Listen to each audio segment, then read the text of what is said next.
नाहीयेत। मार्काडवाडीमध्ये आता स्वतः राहुल गांधी असतील, शरद पवार असतील, तिथे जाऊन लॉंग मार्च काढणार। नाही, प्रश्न असा आहे की ज्या पद्धतीने ही निवडणूक महाराष्ट्राची विधानसभेची झाली त्यामध्ये या निवडणुकीच्या प्रक्रियेवर अनेक शंका व्यक्त केल्या जात आहेत आणि मूळ मुद्दा असा आहे की लोकशाहीमध्ये शंकेचं कारण निवडणुकीमध्ये असता कारण नाही। आणि अनेक ठिकाणी आपण उदाहरणं बघतोय की ज्या बूथवर मतदान आहे त्या मतदानाच्या पेक्षाही जास्त मतदान मोजणी झालेली आहे। असे अनेक वेगवेगळे प्रसंग घडलेले आहेत। टक्केवारी ज्या पद्धतीने शेवटच्या तासात वाढलेली आहे, हे असे अनेक प्रसंग घडलेले आहेत ज्याच्यामुळे कुठेतरी पारदर्शकतेमध्ये याच्यात शंका येते। आमचं म्हणणं साधं सुद्धा आहे, बॅलेट पेपरवर निवडणूक घ्यावी, बॅलेट पेपरवर लोकशाही प्रक्रियेनं निवडणूक ह्यांनी केली पाहिजे, एवढंच आमचं म्हणणं आहे। खरं तर लोकसभेला तुम्ही अपक्ष उमेदवाराला पाठिंबा देऊन संपूर्ण लोकसभेच्या सगळ्या 6 विधानसभा मतदारसंघातून उमेदवार निवडून आणले, परंतु आता विधानसभेमध्ये अशी काय परिस्थिती निर्माण झाली की तुम्हाला तुमच्या जिल्ह्यामध्ये सर्वाधिक 5 आमदार तुम्ही निवडून आणण्याचा प्रण घेतलेला, परंतु जिल्ह्यामध्ये तुमचं कमी आमदार निवडून। महाविकास आघाडीचे आमचे आज या ठिकाणी मी असे रोहित पाटील असतील, जयंत पाटील साहेब असतील, आम्ही 3 आमदार आहोतच। आणि या ठिकाणी मला सांगायचं आहे की इतर जे काही सांगली लोकसभेतले आमचे उमेदवार आहेत हे 100% निवडून आले असते, परंतु जे महाराष्ट्रात घडलं तेच सांगलीमध्ये घडलेलं आहे असं माझं ठाम मत आहे।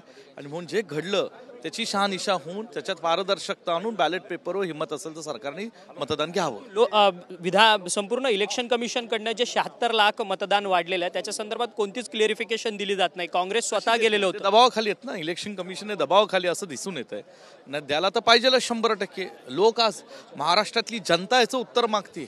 आज अनेक पराभूत उमेदवार या ठिकाणी आम्हाला सांगतायत घटना की जिथे त्या ठिकाणी लोक त्यांच्याकडे जाऊन रडतायत, असं आपल्या भावना व्यक्त करतात की आमच्या गावात असं घडू शकत नाही, आम्ही मतदान केलेलं आहे, परंतु तरी सुद्धा आज इलेक्शन कमिशन कुणालाही उत्तर देत नाही। अशोकराव चव्हाण तुमच्या सोबत होते सातत्याने, काँग्रेसमध्ये पण भाजपमध्ये गेले, ते अशोकराव चव्हाण या विजयानंतर त्यांची प्रतिक्रिया आहे की काँग्रेसच्या नेत्यांना जनतेने जागा दाखवली म्हणून।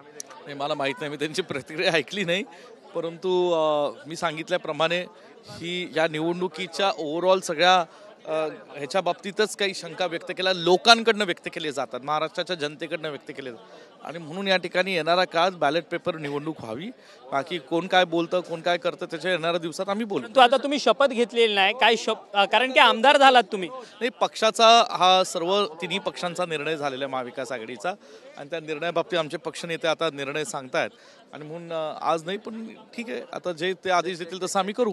धन्यवाद, तुम्ही आमच्याशी बातचीत केली। विश्वजित कदम आपल्या बरोबर होते। विश्वजित कदम म्हणतात की निवडणूक आयोगाकडनं कोणतंच क्लिअरिफिकेशन जे आहे 76 लाख जे मतदान वाढलेलं आहे त्या संदर्भात कोणत्याच पद्धतीने देण्यात येत नाहीये, कारण की इलेक्शन कमिशन त्या संदर्भातलं कोणतंच उत्तर देऊ शकत नाही। आणि सोबतच बॅलेट पेपरवरती या पुढच्या सगळ्या निवडणुका व्हाव्यात अशी मागणी जी आहे ती विरोधकांकडनं केली जाते।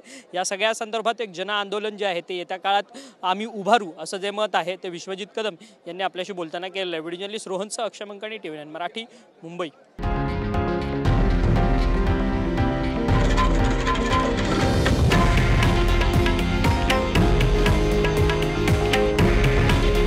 हे आहे देशातील नंबर 1 न्यूज नेटवर्क आणि आपण पाहत आहात TV9 मराठी।